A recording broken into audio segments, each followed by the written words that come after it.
this game as well, so he would be a player that could pull out the techies. Winter's laughing. Come on. It can happen, Winter. Are you gonna smile? Yeah, because when you mentioned crazy, that's the first guy. And they actually they saw eHome being completely, caught off guard by the Tekis pick yesterday. So it could also be a thing. From eHome, if you're looking for a surprise pick from eHome, if I had to bet, it would be on the Draw Ranger. As I said, I think it was yesterday, they do play a lot of Draw Ranger strats, and they've been doing it without Visage. Just they used to run some Draw Pugna, lineups like this where they just go and they push all the time, and they force the issue very early, and they just catch you off guard because you're not ready to actually defend your base damage in, but they're going to go for it if you're not ready. Yeah. Okay. Any final thoughts, Wega? No, I just want to mention again that Luna, she's going to keep being a relevant hero here. It won't fade off. After it started here in the later stage of the main event, it will keep going. Okay. Just checking my little list that we've been keeping throughout the tournament. There's a number of players who started off this tournament that had a chance of winning a second one. We've obviously lost a couple more players now, of course, with Secret gone. It now means we have just 2 players left who can repeat. That's Zhao 8 in LGD and Hao, who's in Vici Gaming. So there's only 2 left, and if we lose them out of this, then we're down to 1. I mean, we just need one.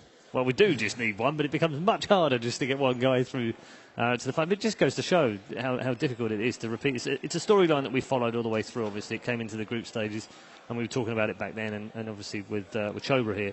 And we've been talking about it all week as well. And I know some people have sort of said, why do you keep talking about it? Well, because it's an important thing. It's one of those things that the players want to do as well.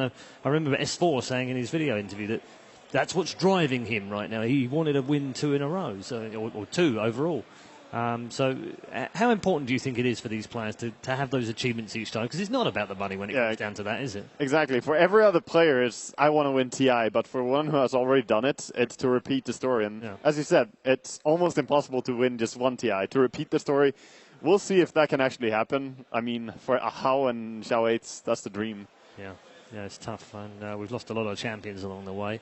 Obviously, your guys not qualifying either, and then losing Na'Vi early. It's been a bad year for the champions and the favourites as well. It almost seems like it's the year of the wild card. But it's a good thing.